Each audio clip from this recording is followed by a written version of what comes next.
This is Sheffield Live Radio, and you're listening to Communities Live, and we're joined in the studio by Harry Welburn and Brian Clark. And T-Boy's come in. Let's take that cup off you, Brian. Oh, Thank you. Can I have another biscuit? Yeah. Oh, he usually says no, Brian. Yeah. You're honoured. Great. So you've been busy this morning presenting Steel and Wire. Yes, and I had the visiting non-emeritus professor of lyrics aren't poetry from Bayton Woodhouse Polytechnic, a former position that Brian held.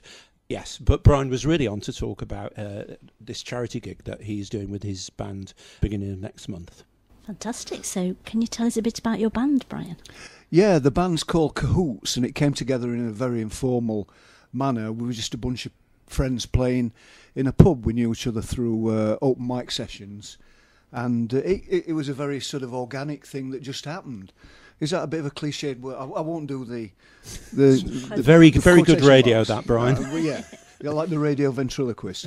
But it came together in a very informal fashion, and there were about 10 of us to begin with, and gradually by a process of elimination, the ones that were more serious about doing it regularly stayed, and others drifted off, and we sort of gelled and came together, and here we are, really.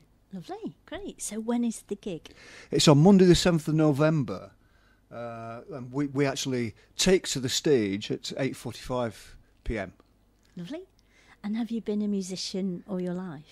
Yeah, since about 14. I've never done it professionally, I hasten to add, but I sort of always liked I think it was, the whole pop star thing, you see the Beatles on stage and you think, they're just ordinary chaps. I forgot that. So, you sort of get involved in it, and somebody said to me, do you play bass? And I didn't really, but, it was a chance. So, yeah, I play bass, and I sort of got into it like that and learned to play bass, and I've always enjoyed it. It's been good. It's been a good thing to be involved in terms of playing, but also making friends, and, it's been good in that sense as well. Yeah, lovely. So have you always been part of a band in Sheffield? More or less. I had a phase when the kids were growing up that you sort of get diverted. Your attention wanders onto other things. But yeah, more or less throughout my life, I've played in bands in and around the local area. Got a mention in one of the books by Martin Lilliker. Can never remember whether it's Beats Working for a Living or the other one. But I've got a mention in there, so that's my sort of claim to fame, if you like. Fantastic, lovely.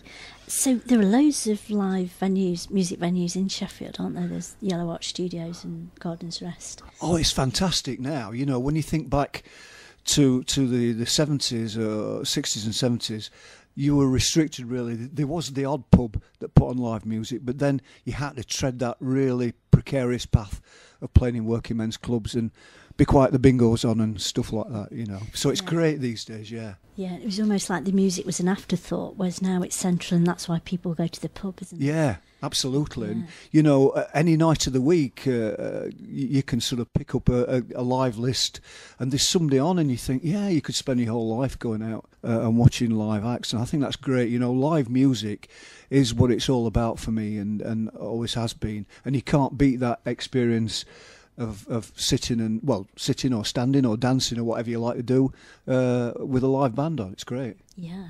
So which are your own favourite music venues in Sheffield?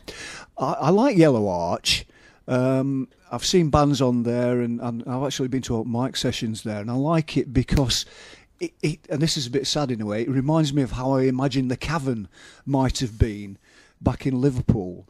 It's got that sort of feel about it, and it's a really nice venue. I've always liked the City Hall as well.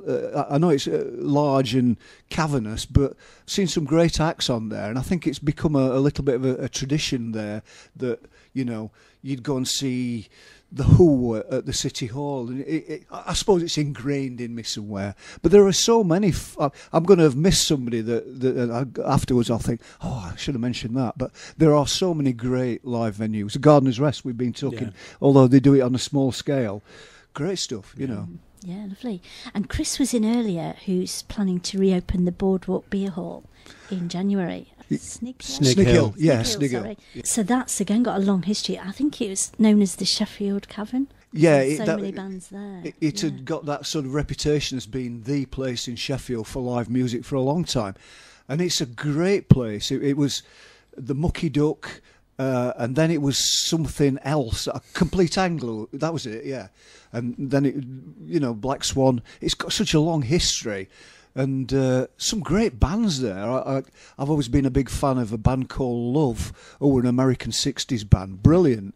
And I actually saw the singer at the Boardwalk, and it was like, I can't believe this, this guy's in the same room, and it was really great, and a great venue, and I think that's excellent news that they're going to refurb it and open it up. Yeah, because I was reading who's played there: Genesis, AC/DC, the Sex Pistols, the Clash, and Ryan Adams. So yeah, that's great. And funnily enough, you should mention the Sex Pistols. I think it was one of their very first gigs, and they were sort of going out into the provinces to sharpen up the act. And if all of the people that claimed to have been at the Sex Pistol gig in the Boardwalk were actually there, it would probably fill the City Hall or something like that. Yeah. But it's become a bit of a kudos thing. Yeah, I was at the Sex Pistols gig at the Black Swan. Yeah. Lovely. So why do you think Sheffield was and continues to be so good for live music? I think it's all down to the whole underlying culture. That sounds a bit of a pompous word, of the city itself. The city is very unique, and there's a sort of big village mentality almost about it. And there's just something in it that encourages people to be creative, to be writers and musicians. And I think the live part stems from that, really. It's just an extension of that. Great place. You can tell I'm a Sheffielder, so I'm biased, obviously. Yeah, absolutely. And it's, as you say, it's great for spoken word poetry. And people are saying it is just so welcoming and relaxed. Yeah. You feel able to be creative. And sure.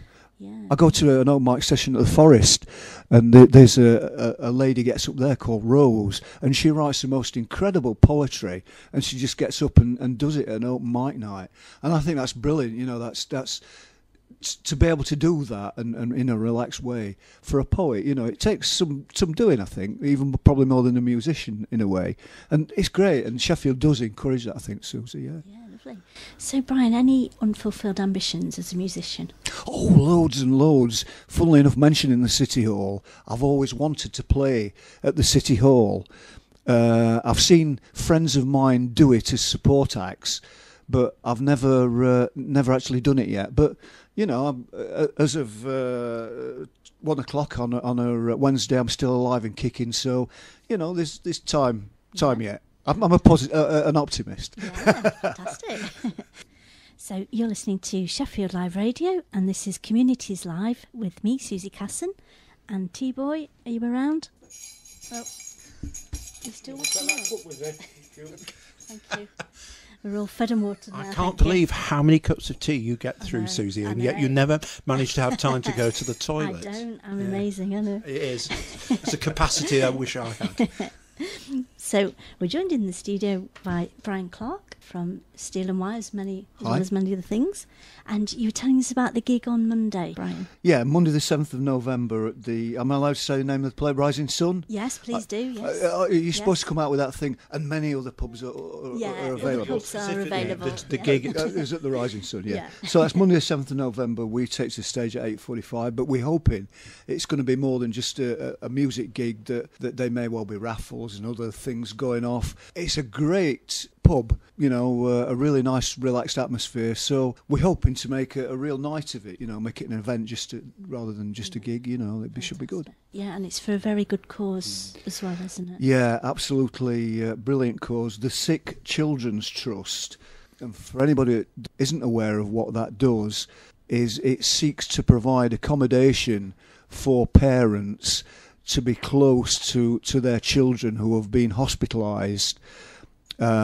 Obviously, as a parent, having a sick child is traumatic enough, but then having to sort of leave in the night and go back home, and they could have been down from Leeds or somewhere like that, and this makes the whole thing so much easier and takes away all of that worry and that stress, and helps in a big way, I think. It's a good, really worthwhile cause. Yeah, that's the Sick Children's Trust, isn't Yes. it? That's who the gig's in aid of. Yeah. Brilliant. Sounds like a great night. So it starts 8:45 on Monday Yeah. at the Rising Sun. Or Brilliant. if you want to come earlier, then feel free. Normal pub opening times, and feel free to partake of the fun. Yeah, fantastic. Thank Can you. I ask what sort of music you will be doing? We'll be doing our usual cover set. It's nothing too heavy. Yeah. It's just songs we like. Not necessarily always the ones that everybody does, but just having a good time, having some fun, and singing a few tunes that people know and hopefully appreciate. And are Eric and Arthur going to do their little guitar interlude? No. We've decided that we're hoping it's going to be full, and Arthur and Eric are really talented guitarists and do some nice instrumentals, but we've decided that it's probably not room in the set on the night for something quiet. We're hoping people are going to be jumping about and making noise and shouting, so if on the other hand nobody turns up, we could sit Eric in a corner and he could do